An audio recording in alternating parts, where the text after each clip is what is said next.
This meeting is being recorded. Okay, Rabbi, are you muting? Everybody should be muted, right? Sure.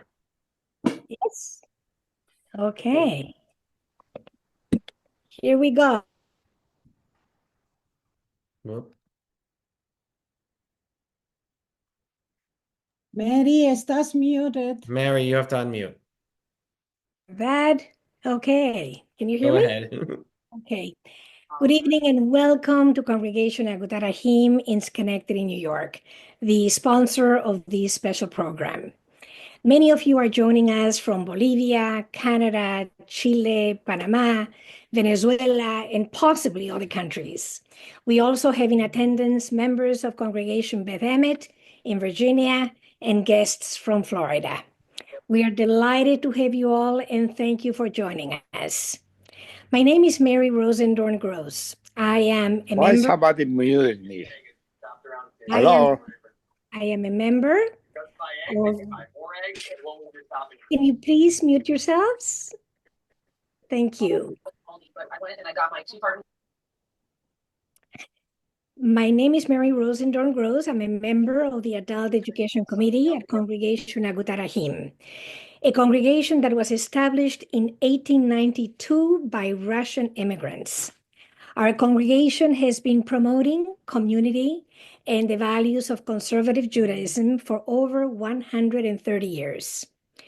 Tonight's program is part of our 2024-2025 adult education theme of learning about Jewish communities worldwide. Focusing on Bolivia was an idea that grew organically.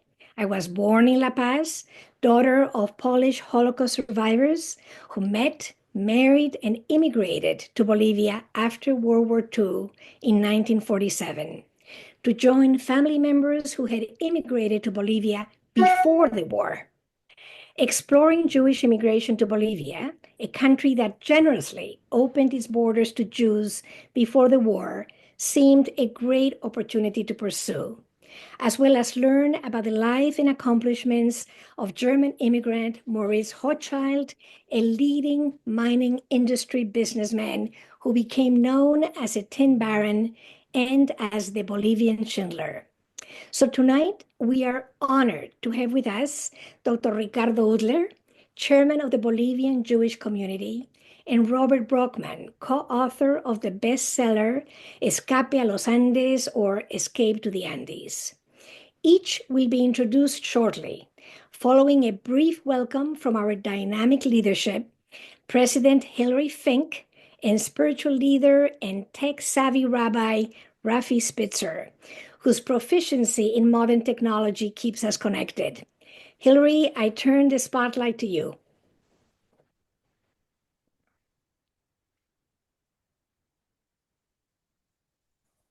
Okay, thank you, Mary. It's my absolute pleasure to welcome all of you to our virtual synagogue tonight. One of the things that I've been saying since we started planning this is I think one of the great things that came out of COVID is the fact that we can make doing things like this on Zoom so easy and so part of our normal routines. I think if this program became available to us 5 or 6 years ago, we would be trying to figure out how to fly our speakers in from Bolivia and do the program in person. But it's just such a regular thing to do Zoom now. And it's just so great to see so many people here, literally from all over the world, and to be connected. So again, welcome to all of you. This program would not go off without the hard work of Mary Gross, who I have to tell those of you who don't know her, once she gets going on a project, she has such passion with what she does. She is a force to be reckoned with, and this would not have come this would not be such a success without all of her hard work. So please join me in thanking Mary for all of her hard work, and also to our Rabbi Spitzer, who's been so supportive of this. And as Mary said, he's our tech guy tonight, and we're so appreciative of that. So with that, I will hand it over to Rabbi Spitzer, who will also have some welcoming words for everybody. Hi, everyone. Would like to welcome everybody.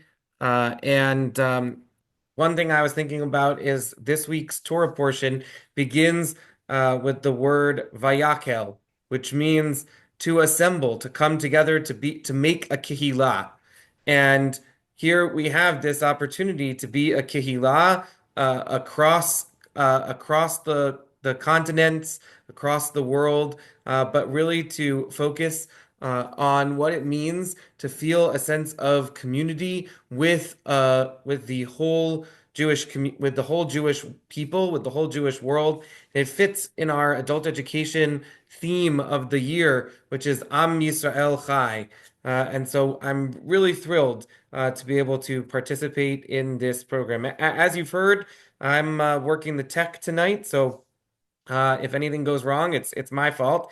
And I certainly hope everything will be smooth. It is recorded, and we will be posting the recorded um, version of this program on the synagogue's YouTube channel.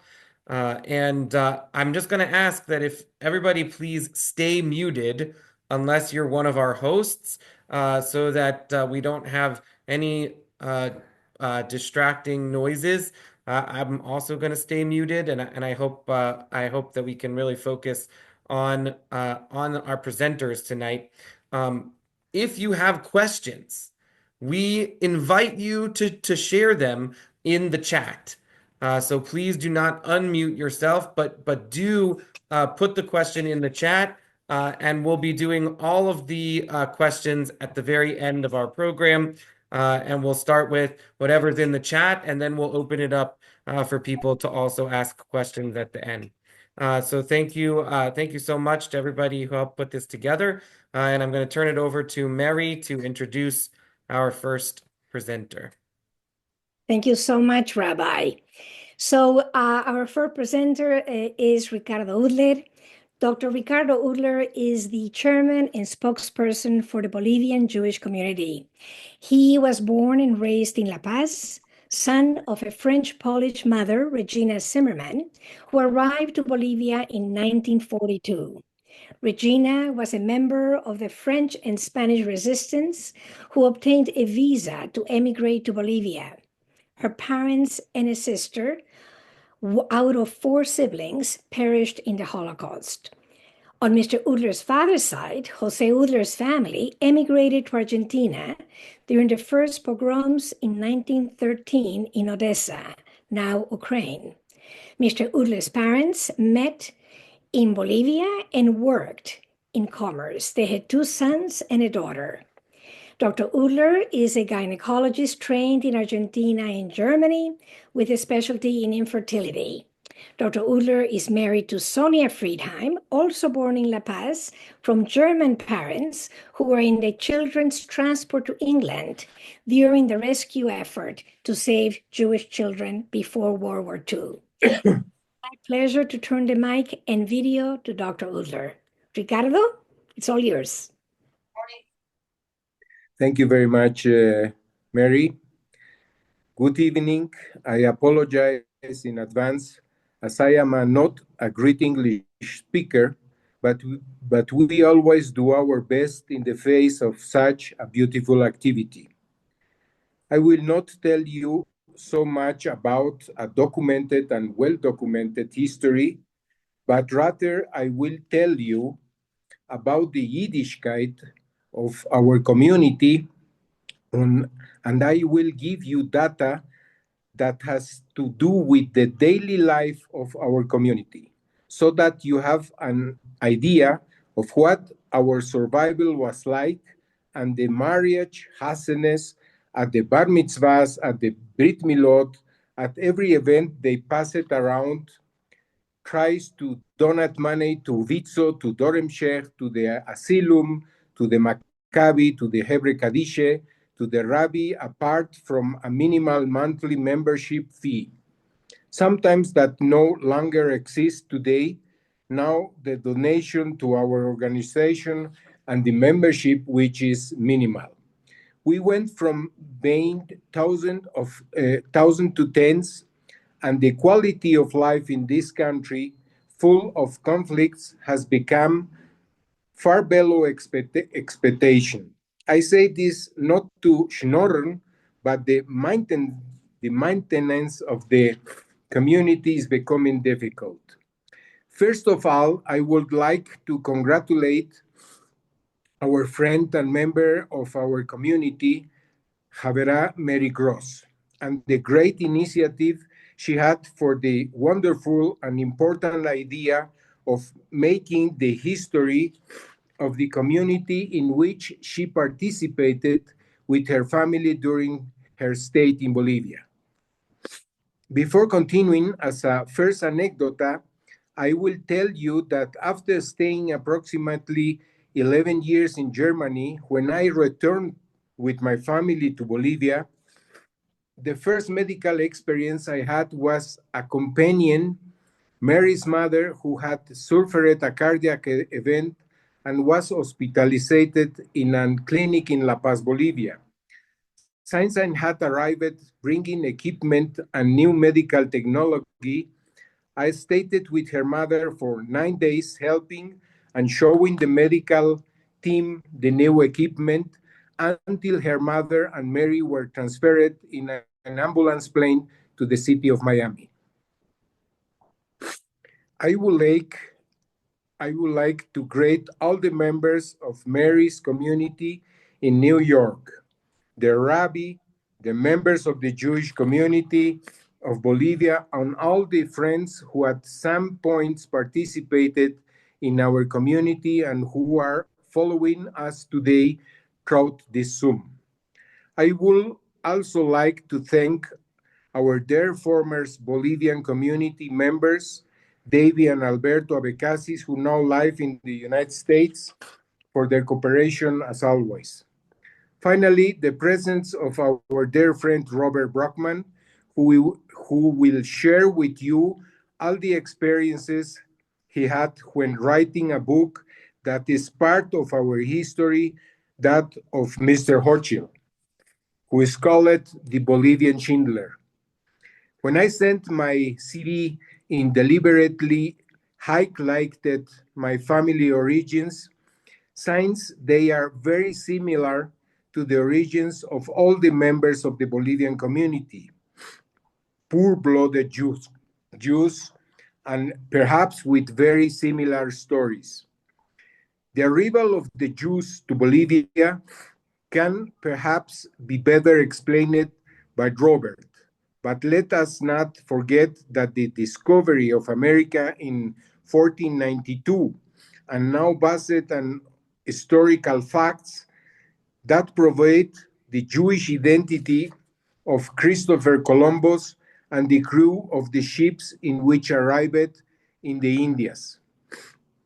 But he and his crew were Jewish, Marranos who escaped from the Holy Inquisition to which they were subjected by the Spanish monarchy. So talking about the arrival of Jews to Bolivia, that dates back many centuries. We will begin with the photocopy that I will show you below, which relates the granting of legal status to the Círculo Israelita in 1935. They were the first migrants to arrive in the city of La Paz, and driven by their Zionist spirit, the first thing they did was found the funding of the Círculo Israelita of La Paz, granting it legal documentation to prove it.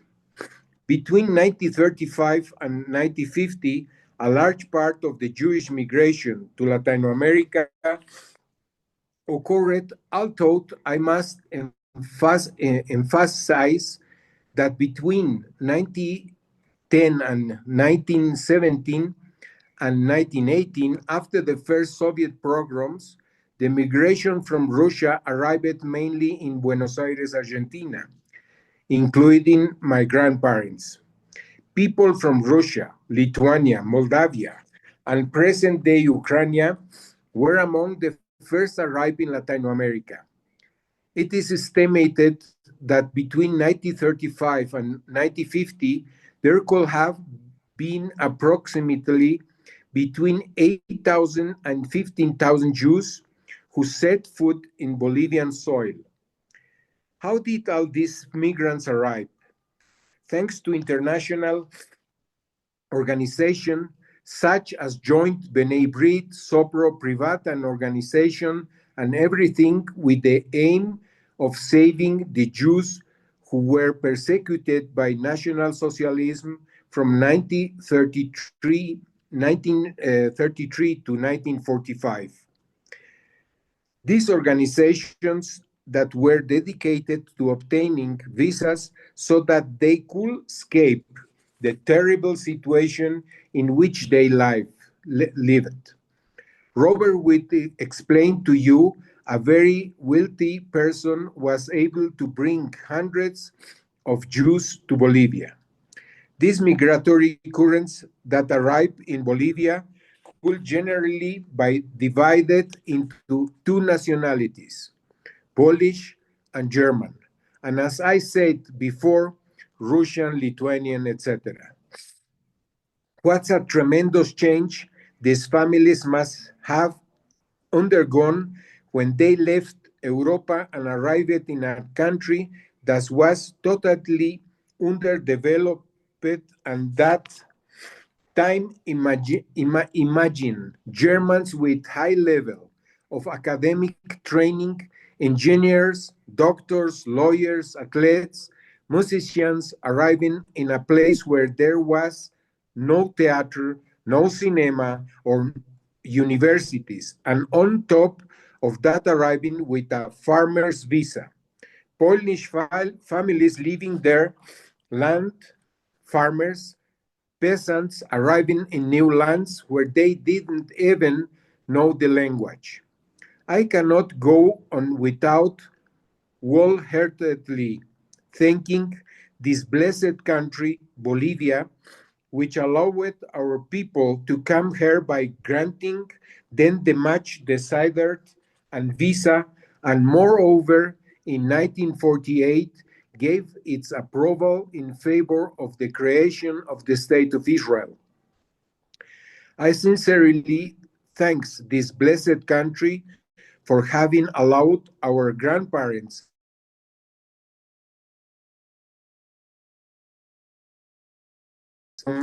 the persecution of that time. I say that from that time today, we are at the beginning of returning to the same thing of those times. As an important fact, I want to tell you that Bolivia is an landlocked country, and the city of La Paz, where most of the Jews arrived, is a city that is about 4,000 meters above sea level. Most of these new citizens arrived by boat via Argentina and Chile.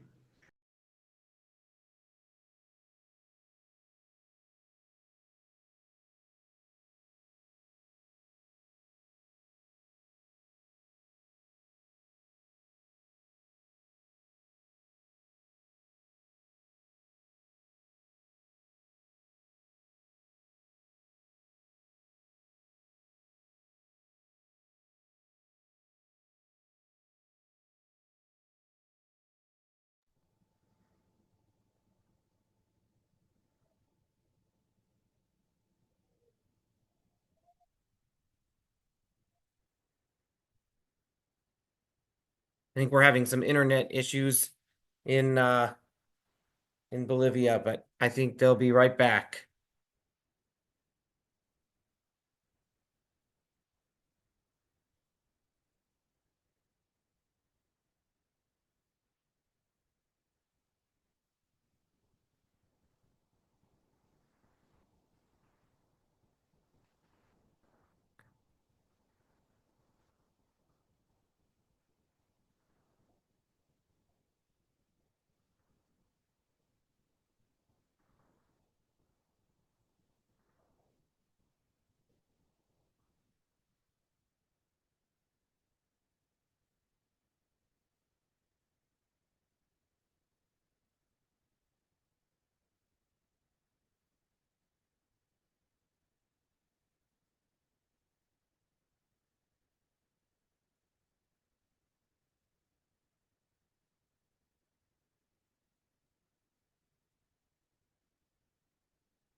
Ricardo's back. Hang on, let me find him.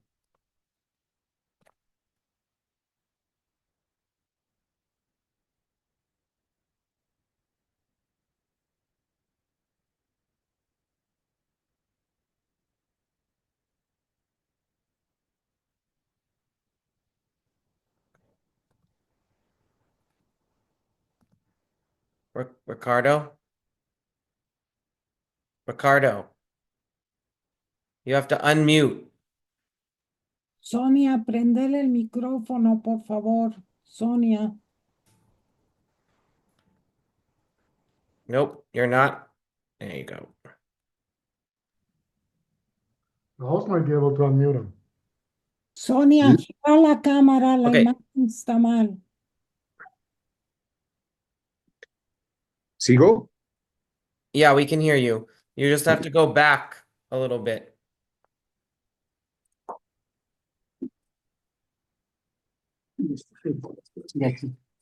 I would like to take this opportunity to inform you that our relations with the German community and the German embassy were not the best at first. But now relations with the German community and the German embassy have improved considerably. Once a year, the embassy holds a Holocaust memorial service on 27 January. Once a year, there is a visit to the Jewish cemetery in Volkstrauertag, where the embassy and the German community go to our cemetery and we go to theirs. Later, I will also tell you about the presence of Nazis who emigrated and were received by the authorities of the Bolivian government. On the other hand, there is a jack number of visas that Hochschild obtained for Jews to come to Bolivia and work in his companies. Robert will explain all that to you later. Now, we are faced with the question of the newcomers. If we die, where will be buried our children? And if we have more children, where will they study? How will be able to continue an active Jewish life? Where will we meet? Where will we pray? How will we continue with our Jewish religious, educational, cultural, and gastronomic life?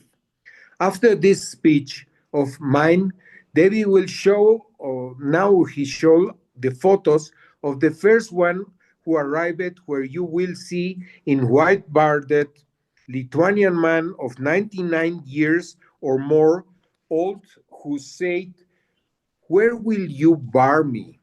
And there you see the photo of the land where the first Israeli cemetery was built in 1939. Unfortunately, we currently have more people there than in our institution.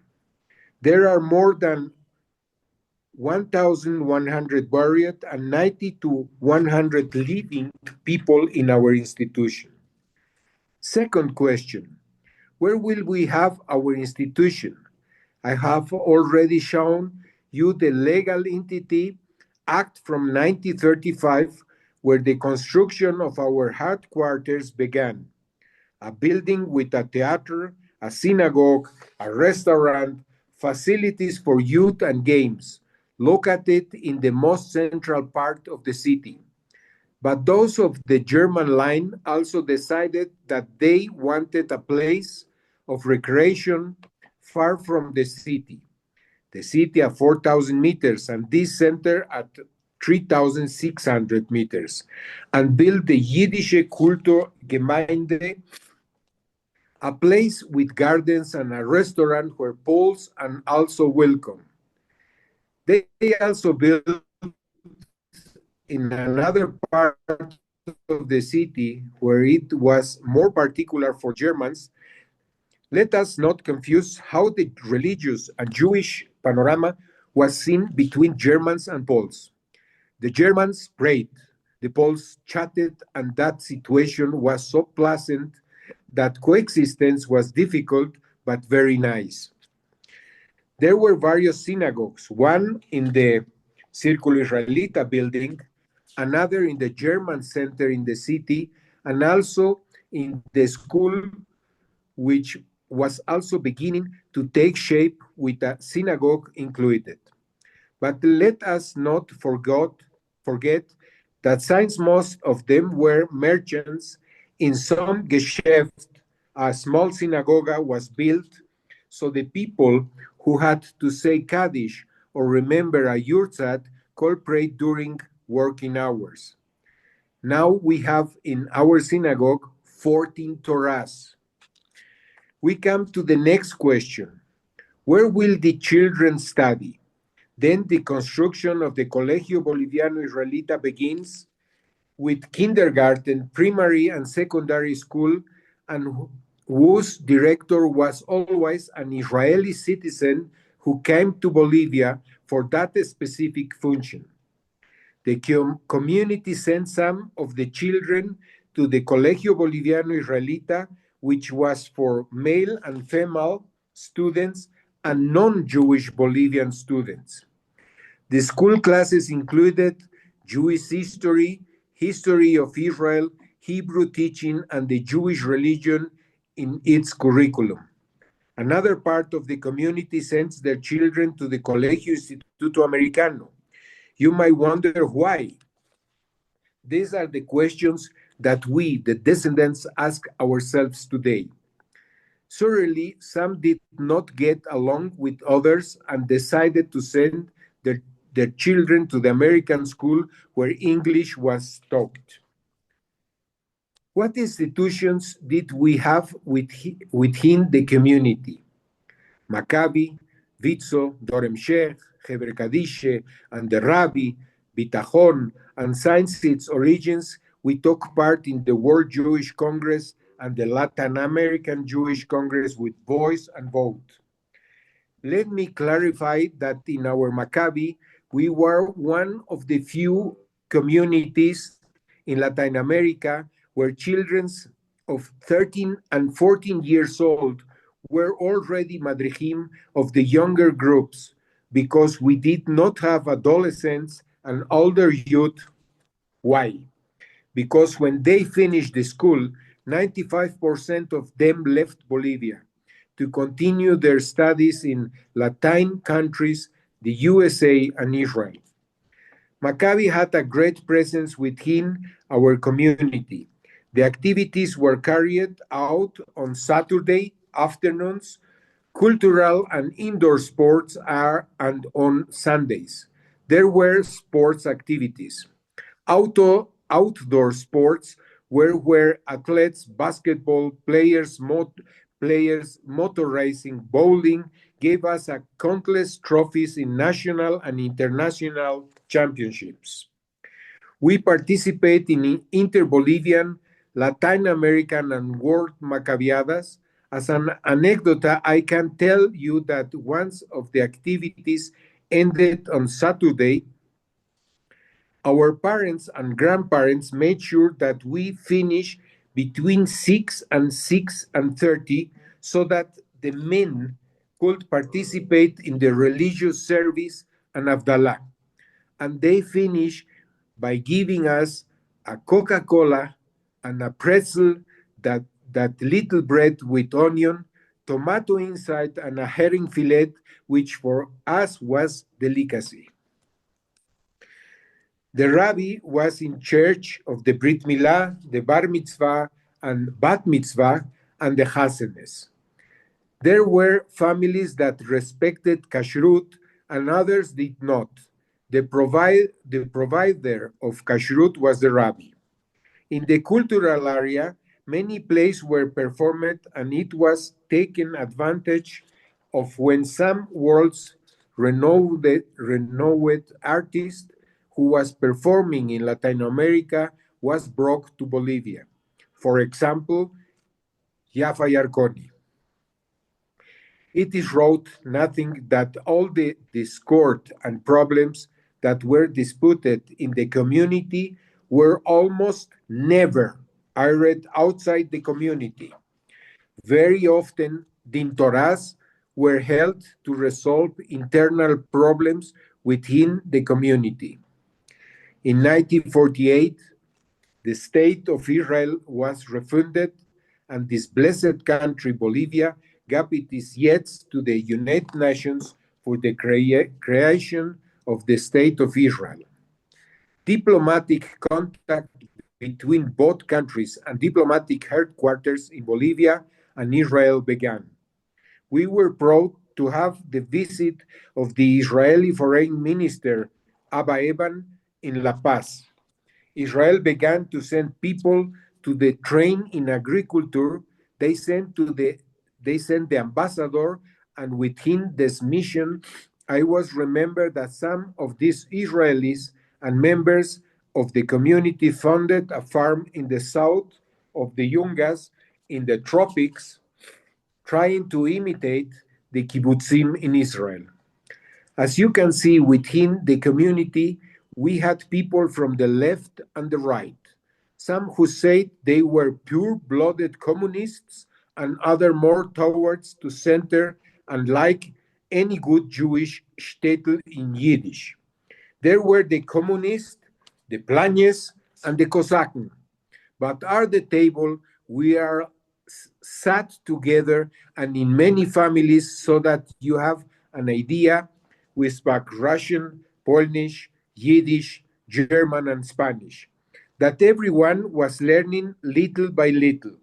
The most interesting thing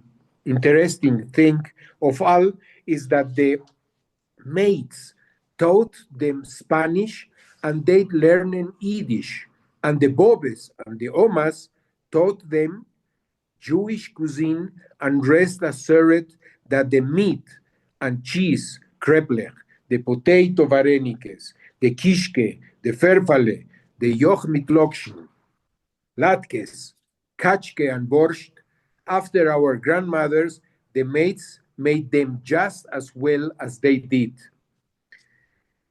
They knew that at holiday things called not by mixed, and the leaders made sure that there was matzah meal, wine, and grain. You will notice that those of came knew what the roots of the grain were and cultivated them so that on Pesach we can eat gefilte fish mit grain.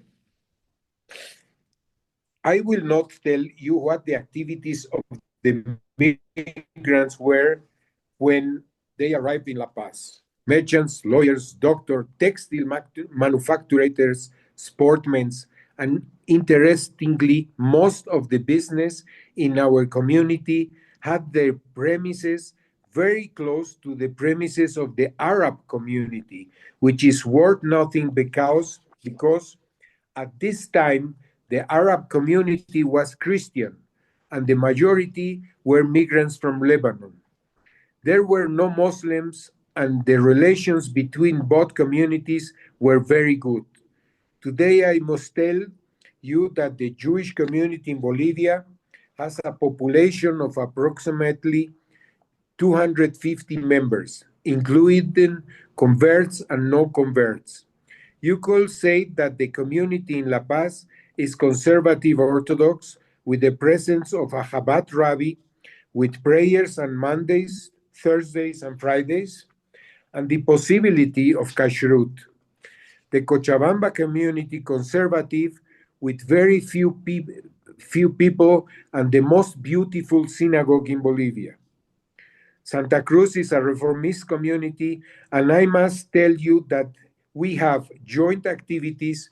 We meet once a year at some activity, and we jointly coordinated the purchase of wine, matzah, and matzah meal. The first community outside La Paz and Cochabamba is Santa Cruz, which was formed in part thanks to the migration of people from La Paz and Cochabamba. Let us not forget that La Paz is 4,000 meters above sea level, Cochabamba 2,500 meters, and Santa Cruz 800 meters. Today, the communities of La Paz and Cochabamba could be described as elderly, and Santa Cruz is an emerging community. Recently, a few families have migrated to the United States and Israel. First, to be close to their families, and second, because the political insecurity in Bolivia. The current communities of La Paz, Cochabamba, and Santa Cruz are autonomous communities with their own boards of directors that carry out independent communal and religious activities. The situation of the community with the government authorities is bad. There is not type a communication having exhausted all channels to be able to approach them. Since 2014, during the government of Evo Morales, there has been a diplomatic distancing with Israel and sign of Latin anti-Semitism.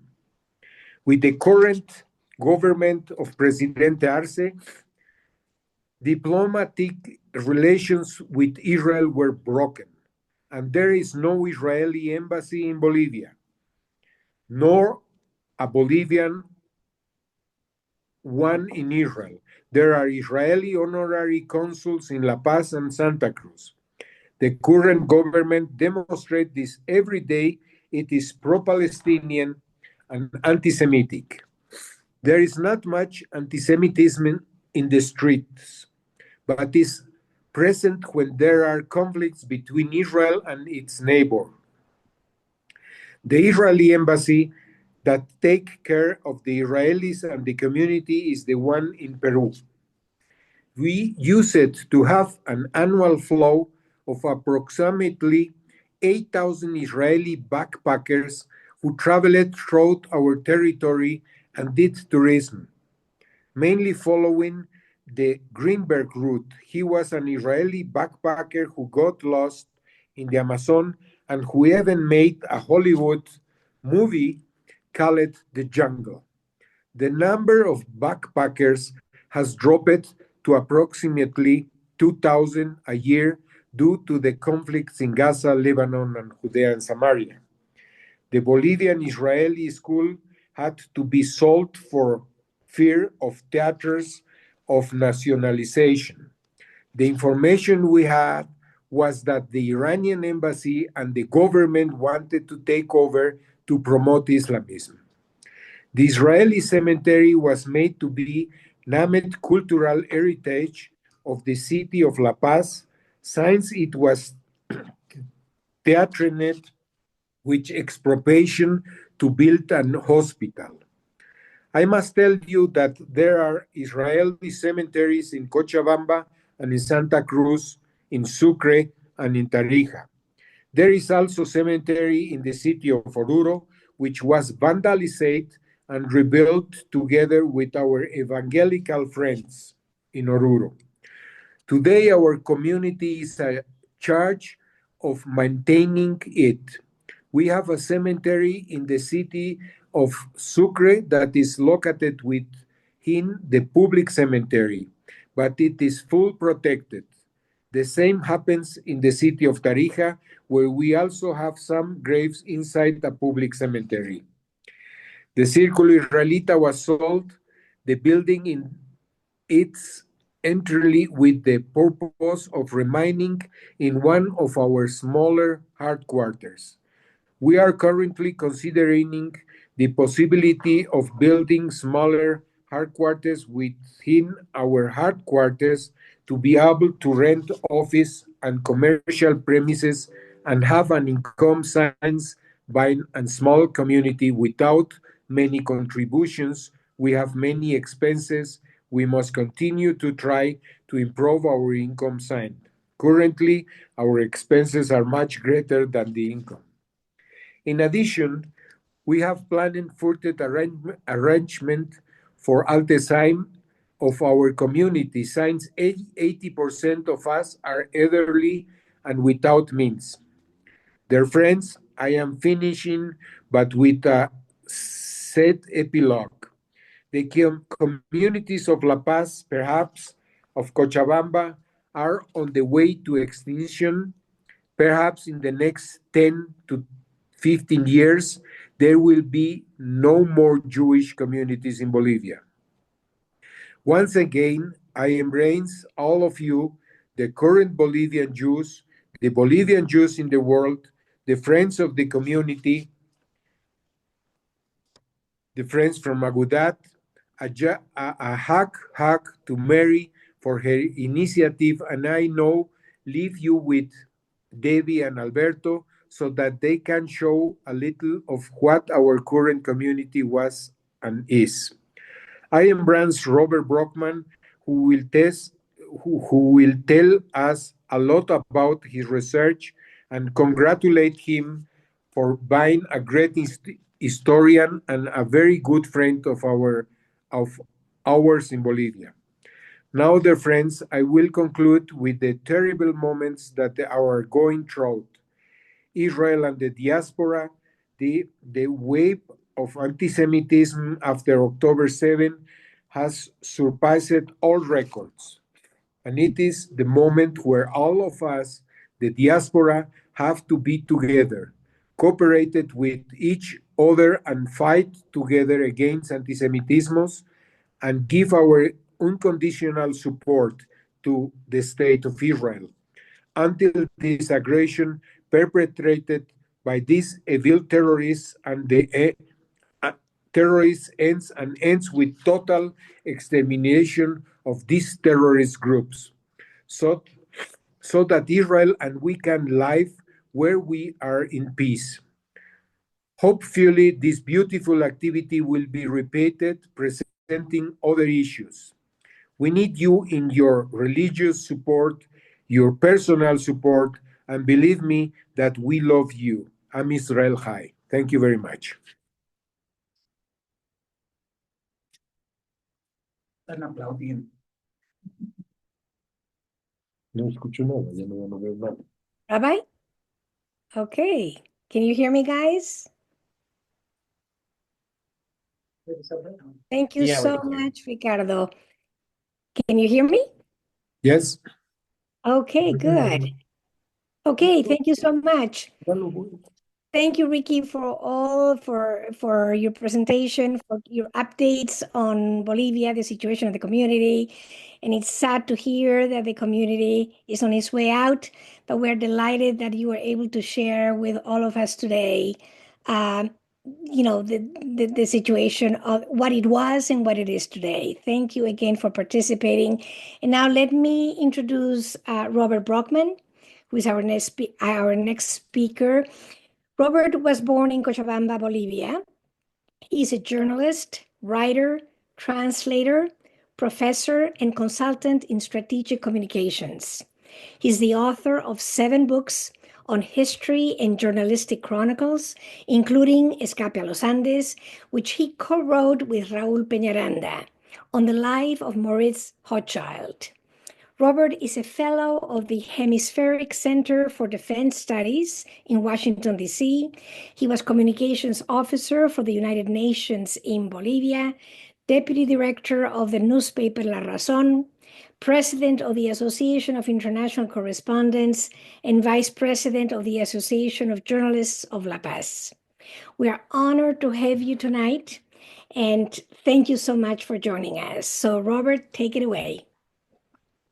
Well, thank you very, very much for you, the whole community, from all my heart. I'm very, very honored of being here, and having been invited to speak to you. I really do appreciate your presence and interest in this topic. As you know, as it's been mentioned, I am the author, together with Raúl Peñaranda, of the book Escape to the Andes, la historia Escape a los Andes, the story of Mauricio Hochschild, the Schindler of Bolivia. To get into the subject, I am going to complement something that already our friend Ricky Udler has said, and I'm going to make a bridge to the subject that brings me here. Rabbi, now we could show the presentation.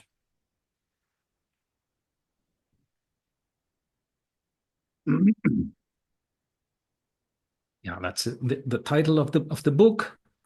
Those are the authors, and well, let's begin with this. Each semester I have my students engage the exercise of tracing their Sephardic origins, which are often unexpected. To do this, I use the official list of Sephardic surnames published by the Spanish government in 2012, which, as far as I know, is the most comprehensive available. It includes more than 5,000 surnames originally identified by the Holy Office of the Spanish Inquisition and later compiled by the Catholic Church and several historical archives. Surprisingly, each semester, between 30 and 70% of my students discover that at least one of their surnames is of Sephardic origin. Next, please.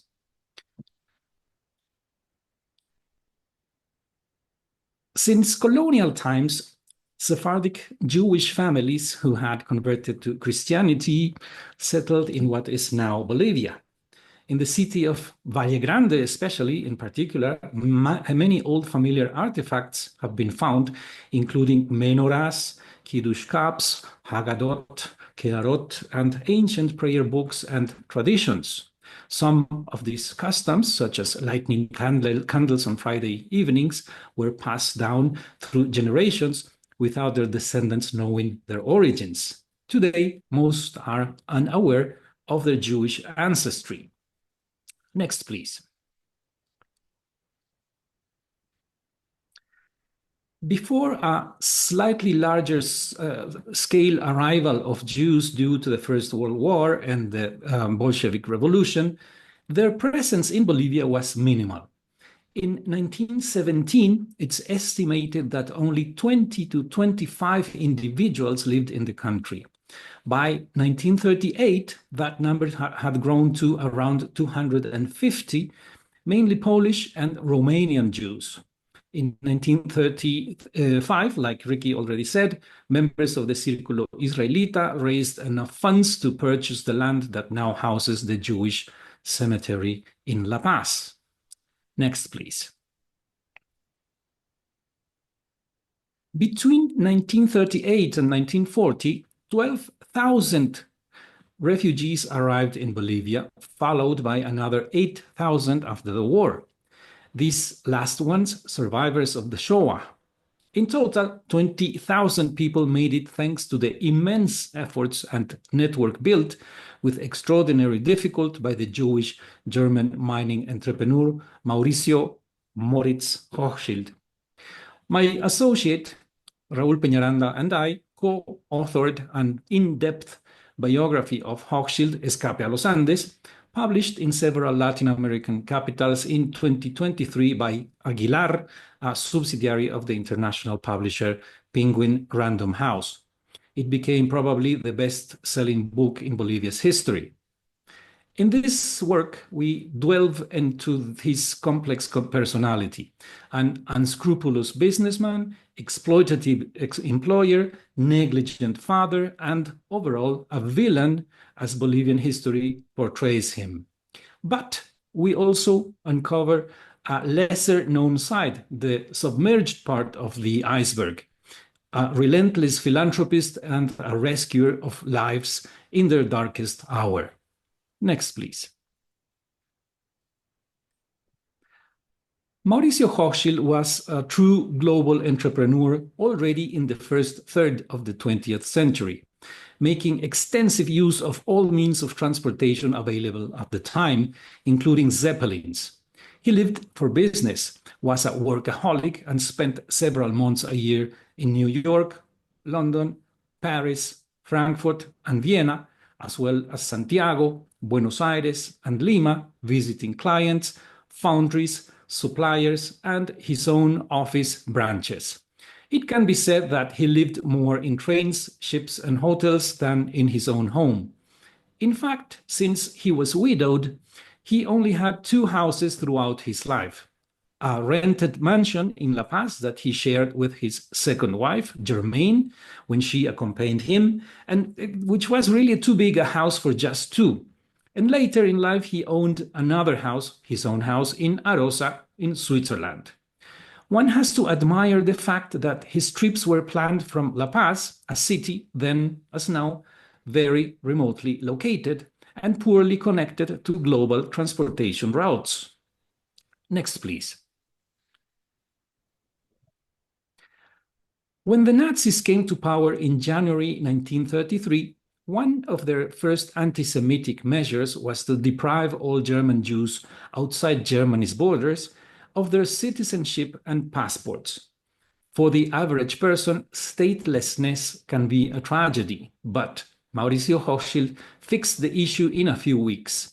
He could have gotten a Chilean passport, since the legal headquarters of his company was in Valparaiso, or a Bolivian passport, since the bulk of his business was in Bolivia, plus he lived here.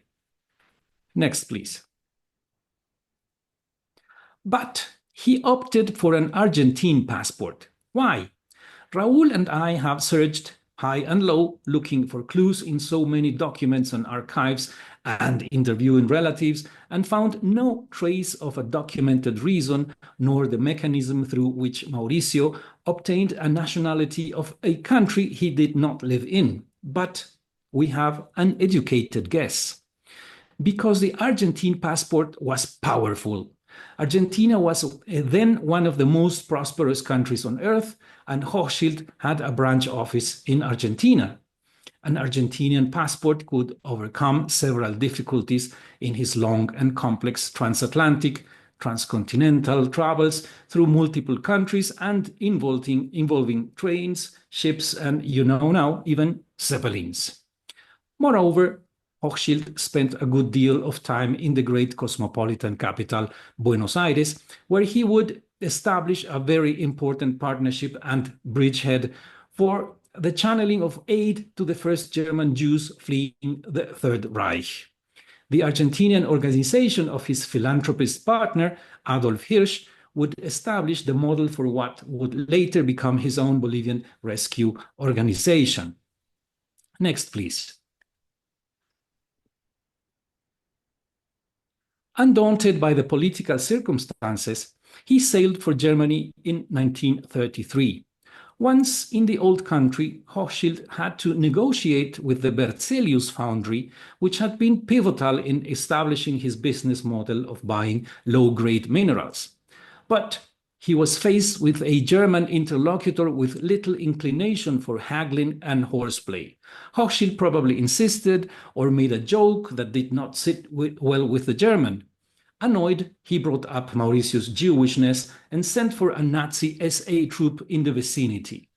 The SA men dragged Hochschild to the street and they roughed him badly. If they did not lock him up in a dungeon or a concentration camp, it was precisely because Mauricio was no longer a German, but an Argentinian. The deprivation of his German citizenship had proven a mixed blessing. The incident, however, made him aware of the seriousness of the situation of the Jews in Germany and led to his determination to remove his extended family and as many Jews as he could from the country. In time, he would even plan to evacuate Christian children from Belgium. But first, as he moved his family members out of Germany, he also moved his head office from Frankfurt to Brussels. Next, please.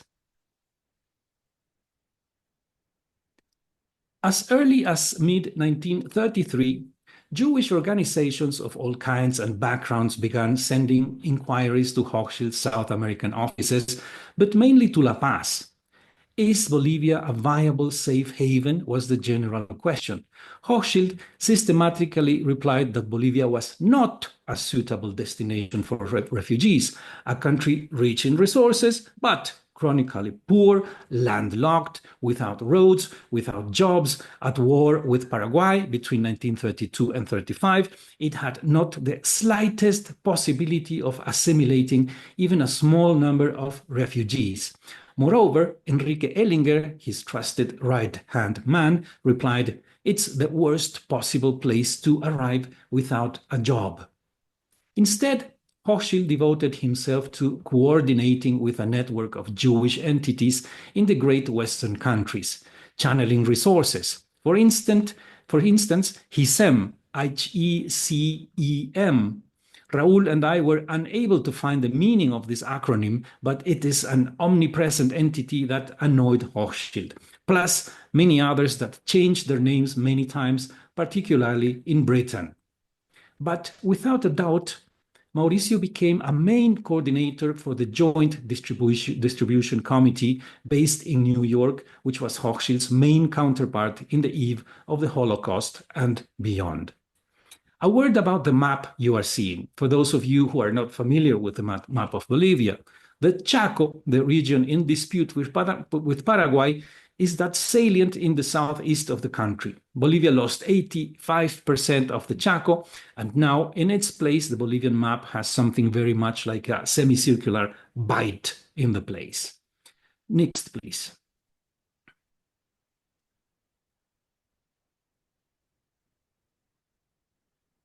Between 1933 and 1938, Hochschild, without neglecting his mining business, became a driving force and an essential articulator of rescue efforts in the highest circles in London, Paris, New York, and Washington. He was a privileged counterpart of the High Commissioner for Refugees of the League of Nations. He was the fourth member of three very prominent Jewish members of the House of Lords who achieved briefly the opening of Great Britain. Another great achievement was the Kindertransport, which took in a couple of thousand German children to the British Isles, whose parents had been interned in concentration camps for the crime of being Jewish. I have just learned today that, Sonia, you were one of the Kindertransport children, so my heart goes to you. Hochschild contributed with the argument that the Jewish international community, particularly Jewish millionaires, would support their own kind, and national state would not have to incur any expenses. A surprising finding for me personally was that London had, 100 years ago, a Jewish mayor of Iraqi origin.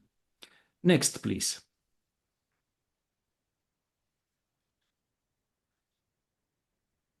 Hochschild also intensively lobbied in Washington, first among important Jewish businessmen peers as proxies, who, it must be said, viewed with resignation bordering on indifference the fate of their German and Central European kin.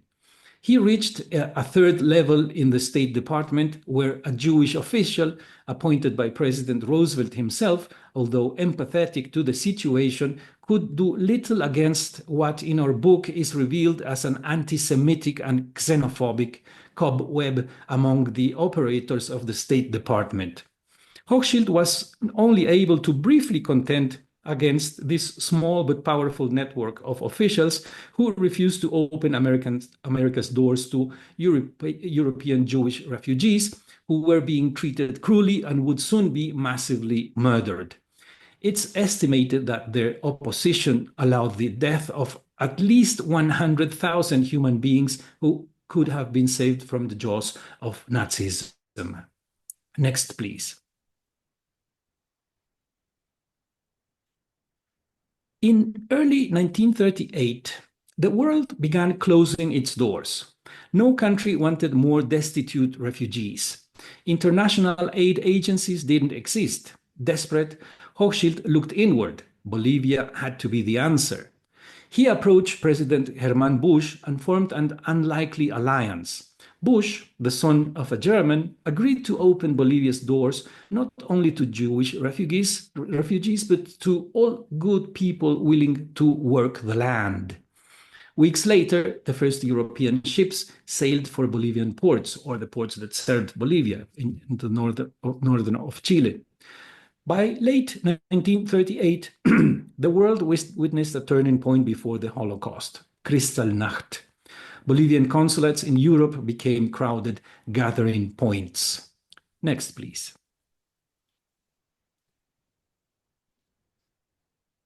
From late 1938 to mid-1939, approximately 10,000 Jewish refugees arrived in Bolivia, according to Hochschild's own and quite thorough account.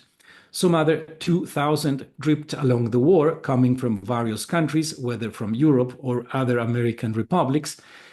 they made a total of approximately 12,000 by 1941.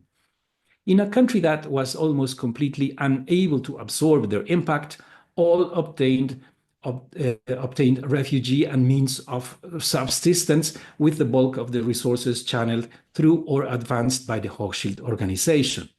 Bolivia, for its part, did not turn away one single asylum seeker, despite the blatant illegality of a multitude of visas and passports.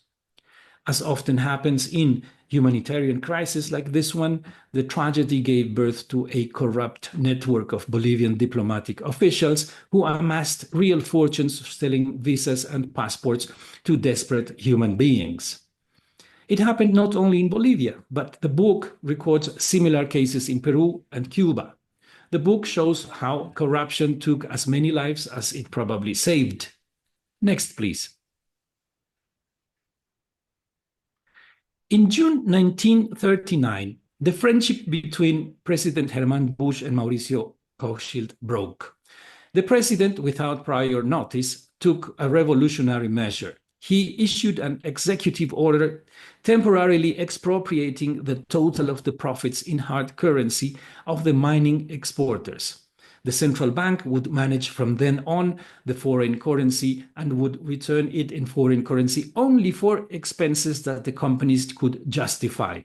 A top of 5% was also established for the payment of dividends to shareholders.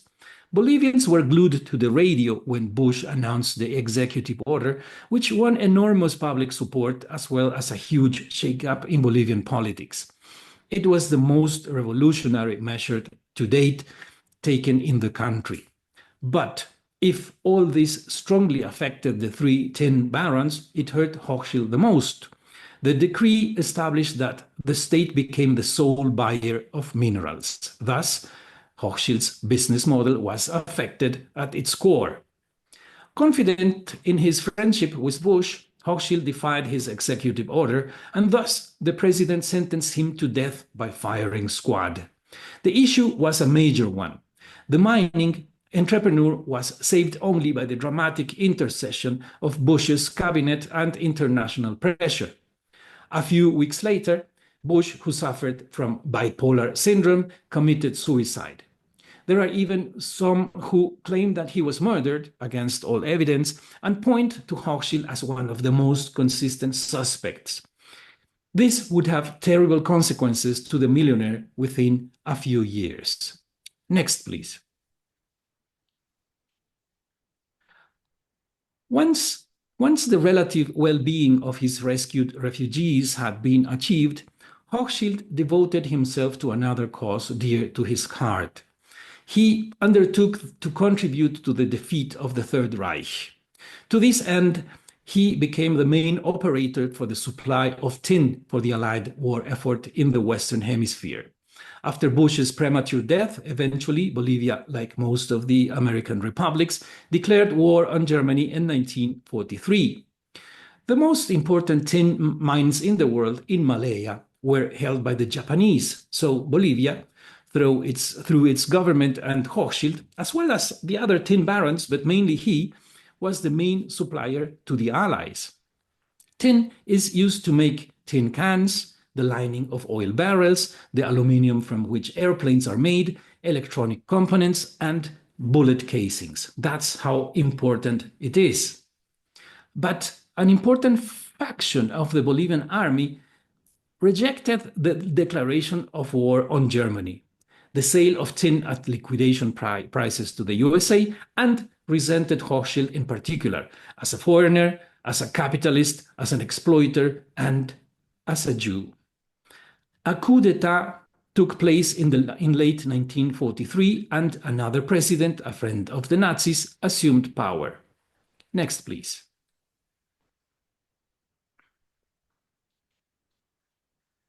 In April 1944, Hochschild was imprisoned and held in jail for a couple of months, accused of financing a conspiracy. Foreign pressure, especially American but also Chilean, succeeded in getting him released. But the more radical faction of the government was not happy. Freshly released from jail, they kidnapped Hochschild. in order to assassinate him and send the message, we are not with the Allies and we repudiate this Jewish exploiter. Hochschild was nearly executed at least 3 times during the fortnight of his kidnapping, but his kidnappers were almost comically shoddy. With Hochschild missing, the tin supply was at risk. President Roosevelt himself commissioned J. Edgar Hoover's FBI to find the businessman. A rescue operation was mounted. Once freed, the operation to evacuate Hochschild from Bolivia, involving the whole diplomatic corps, was spectacular. Next, please.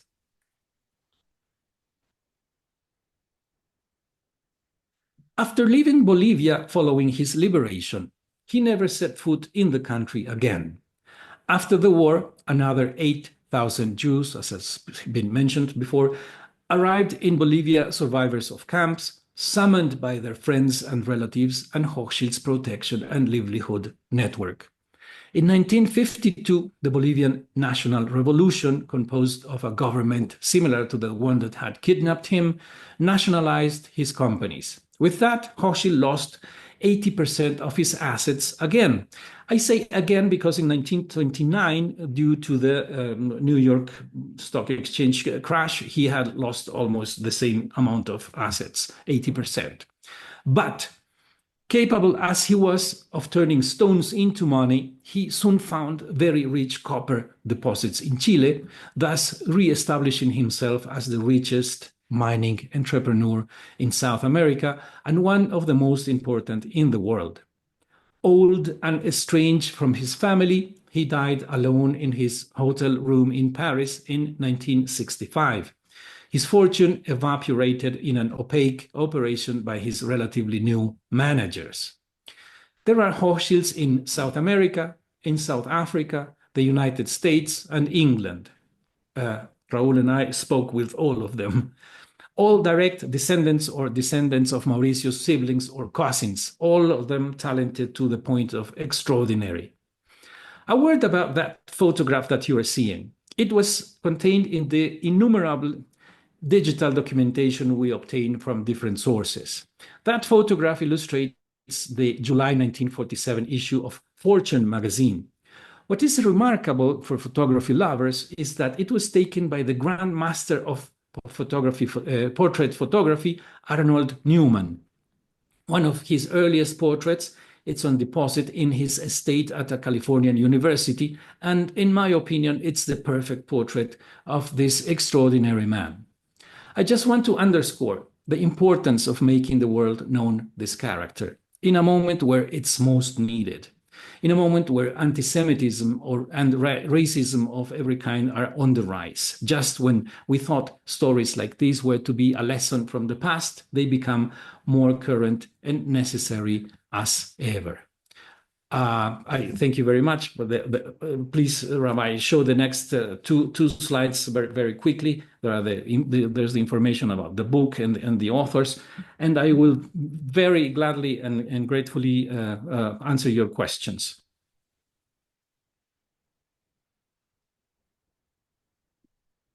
Thank you so much, Robert, for such a great presentation.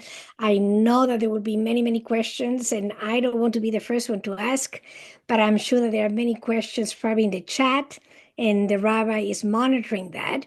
So, Rabbi, I don't know if you see any questions, and if you don't, I do have a question, and that is exactly how did he rescue so many thousand Jews from the Holocaust?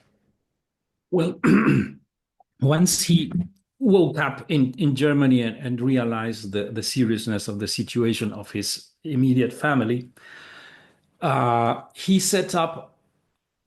He really knew who is who, all the who is who of businessmen in Europe and the great Western countries. So he lobbied. Basically, he went and spoke and built channels of financing and providing livelihood and travel tickets for as many persons as possible, making this cobweb of relationships between private firms and Jewish rescue or Hilfsvereine, as they are called in German. So it was a prodigious construction of a network of relationships that allowed him to do this. One question that's come up is about whether he had any children himself. Yes, that's a very good question. It is in the book with fairly detailed. He had only one child who was really not very given to business.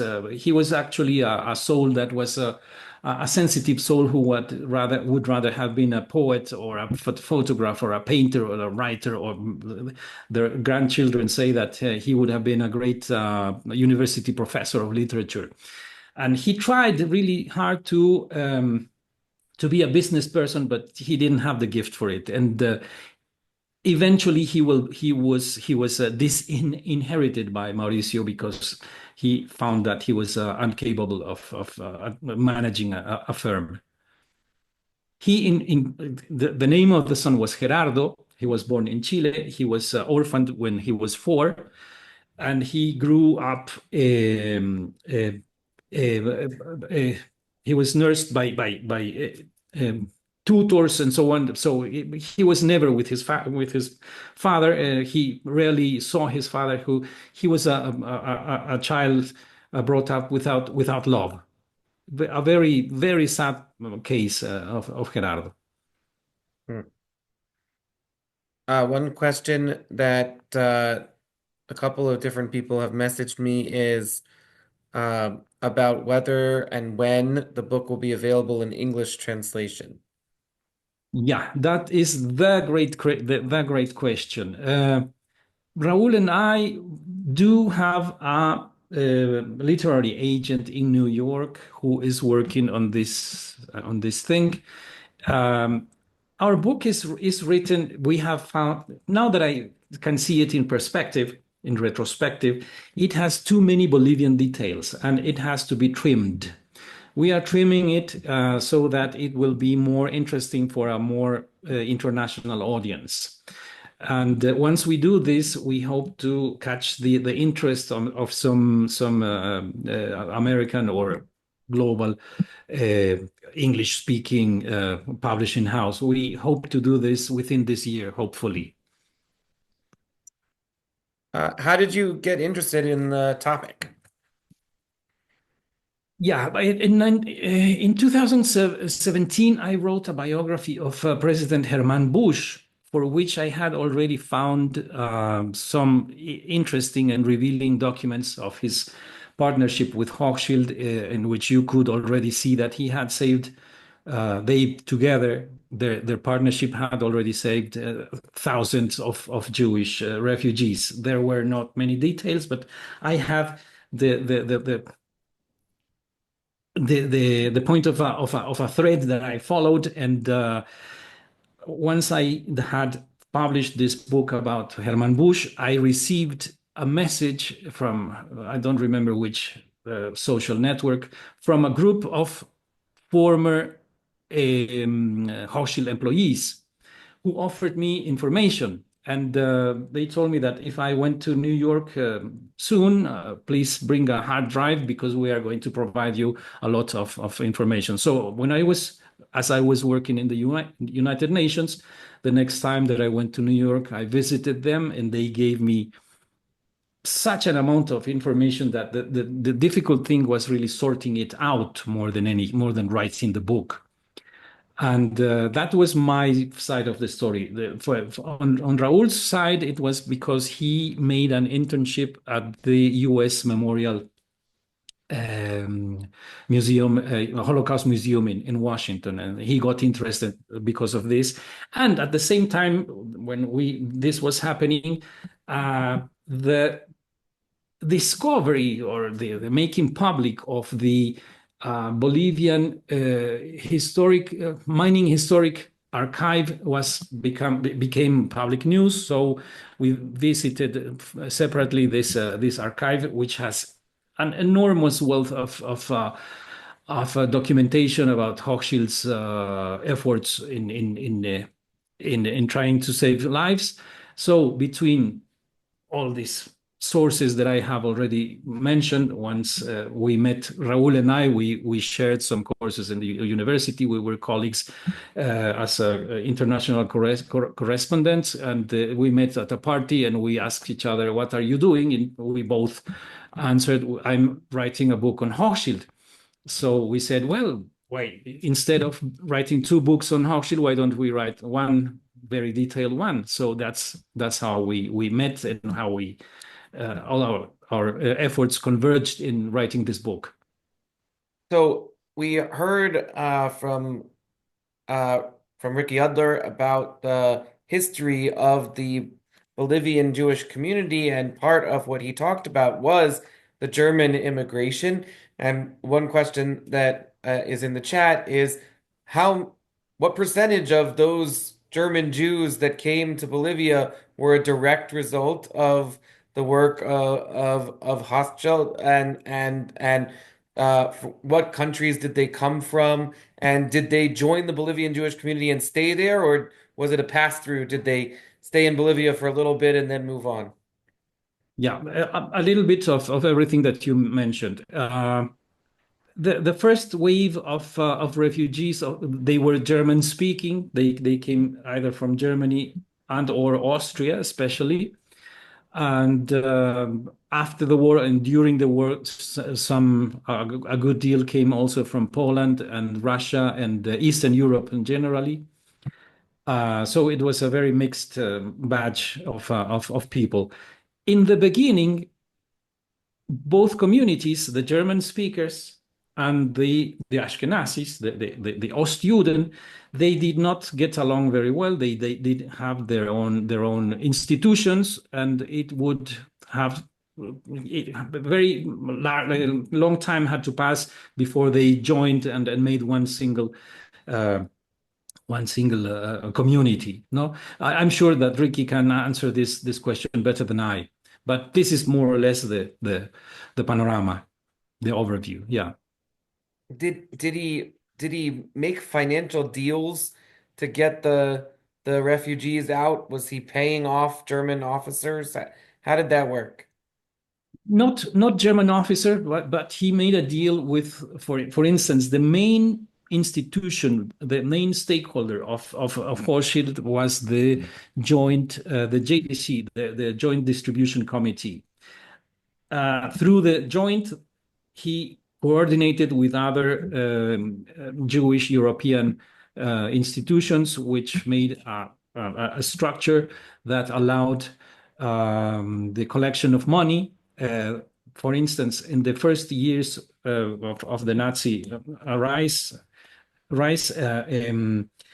many German Jews, especially German Jews before the annexation of Austria, went as refugees to Argentina with the help and the money from Hochschild.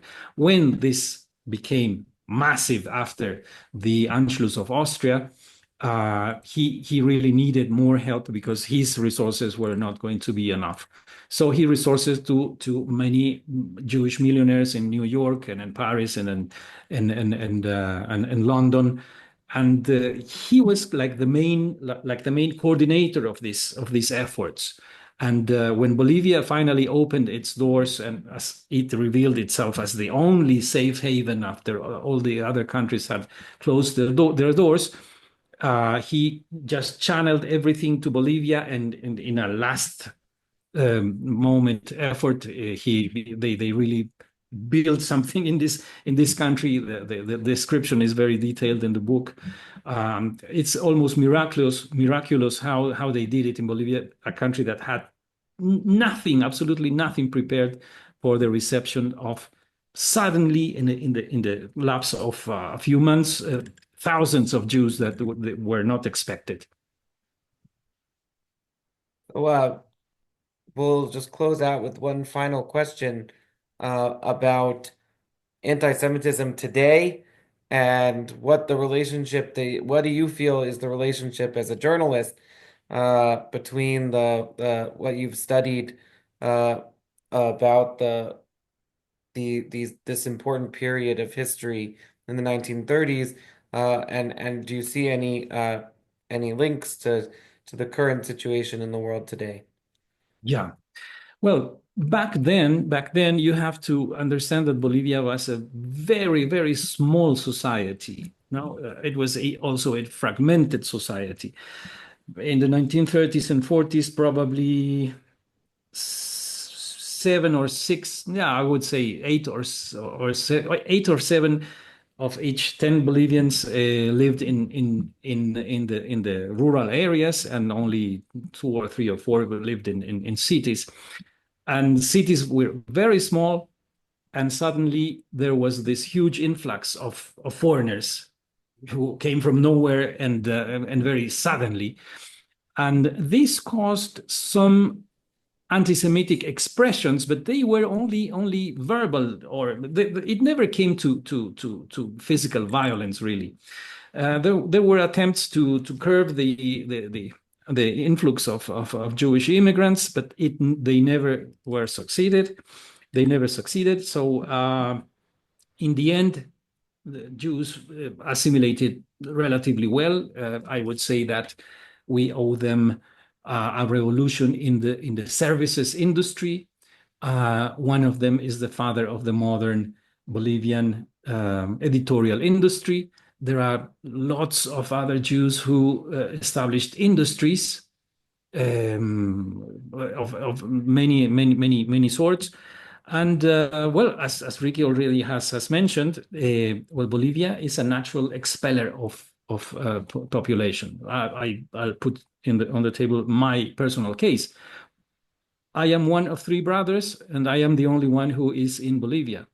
I have three children, and only one of them is right now in Bolivia, and very probably he will also leave.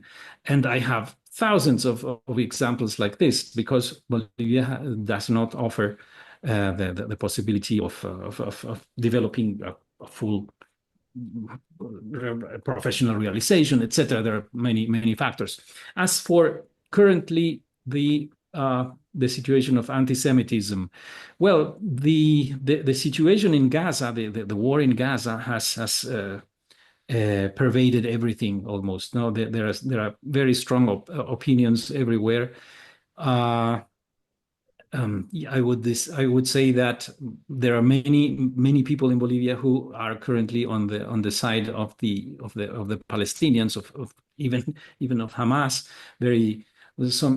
Some fewer of us are in favor of Israel, and the fact that there is no embassy and no relationship, of course it does have an impact. And the fact that the Bolivian government is anti-Semitic helps to spread the message against Israel. So it's a sad situation, really.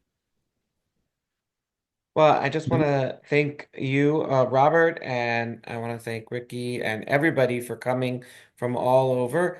And I started by saying this, but I want to return to this. This is a program that we did as part of the Adult Education Committee of Congregation Agudat Achim's year-long study of Am Yisrael Chai, and I'm gonna give it to Mary, one of the active members of our Adult Education Committee and the organizer of this wonderful program, to close us out this evening.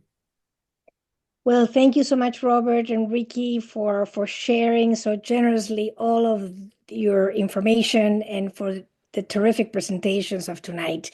I also want to thank Deborah Ike, the Abescasis, whose father survived the Holocaust and wrote an amazing book in Spanish, Medio Siglo de Vida Judía en La Paz, which is half a century of Jewish life in La Paz, where most of the pictures that during Ricky's presentation came from. And Deborah has asked me to share this information with you. If anybody who reads Spanish and wants the book in Spanish, they can definitely request a copy of that book by writing to Círculo Israelita, and the email address is CIB as in boy, cibolp@gmail.com. Again, cibolp@gmail.com. And again, a special thank you for all of you who have joined us from all over the world, to our terrific president, Hilary Fink, to our phenomenal rabbi, who is always there, who was the technical director tonight. And again, a very special thank you to Robert for sharing all of this so generously. We want to help you sell your book. So whether it's in English or in Spanish. And I do know that in Bolivia, for those who are looking for the book, I think in Cochabamba, Amigos del Libro and Librería Gisbert has the book available. In Santa Cruz, Ateneo and Librería Gisbert again.